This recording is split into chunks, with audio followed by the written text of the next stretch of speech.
किस कर्म के आधार पर मिलता है स्त्री का जन्म? क्या कहते हैं श्री कृष्ण?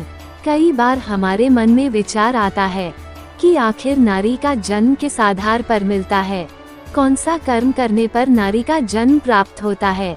तो आइए इस बारे में जानते हैं। शास्त्रों के अनुसार आत्मा का कोई जेंडर नहीं है। जब भगवान ने जीवों की उत्पत्ति की तब उन्होंने दो प्रजाति के जीव बनाए, एक नर और दूसरा मादा। लेकिन कभी कभी ऐसा होता है कि पुरुष की आत्मा को स्त्री का शरीर मिल गया हो या फिर स्त्री की आत्मा को पुरुष का शरीर मिला हो। तो ये क्यों होता है? इसके पीछे के दो मुख्य कारण हैं। आइए जानते हैं आखिर किस कर्म के कारण मिलता है स्त्री जन्म। पहला कारण बता दे कि व्यक्ति जैसा अपना स्वभाव बनाता है उसके अनुरूप उसे जीवन मिलता है।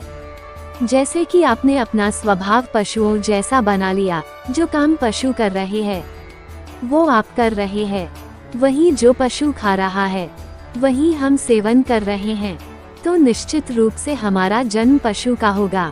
ऐसे में अगर आपने अपना स्वभाव स्त्री जैसा बना रखा है, हमने अपनी इंद्रियों को स्त्री के जैसा बना लिया है, हमारा मन, हमारी इंद्रियां वही करना चाहती हैं जो एक स्त्री करती है, तो निश्चित रूप से हमारा अगला जन्म स्त्री के रूप में ही होगा।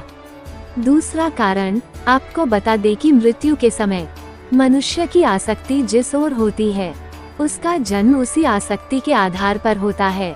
मान लीजिए अगर हम मृत्यु के समय स्त्री को याद करते करते प्राण त्याग देते हैं तो हमारा अगला जन्म स्त्री के रूप में ही होगा। मृत्यु के समय सोची गई बात अगले जन्म के विषय में सबसे महत्वपूर्ण है। ऐसे में हम जिन आसक्तियों को लेकर हमारे प्राण त्याग देते हैं, अगले जन्म में उन्हीं आसक्तियों को भोगने के लिए आते हैं, चाहे शरीर वो किसी का भी हो।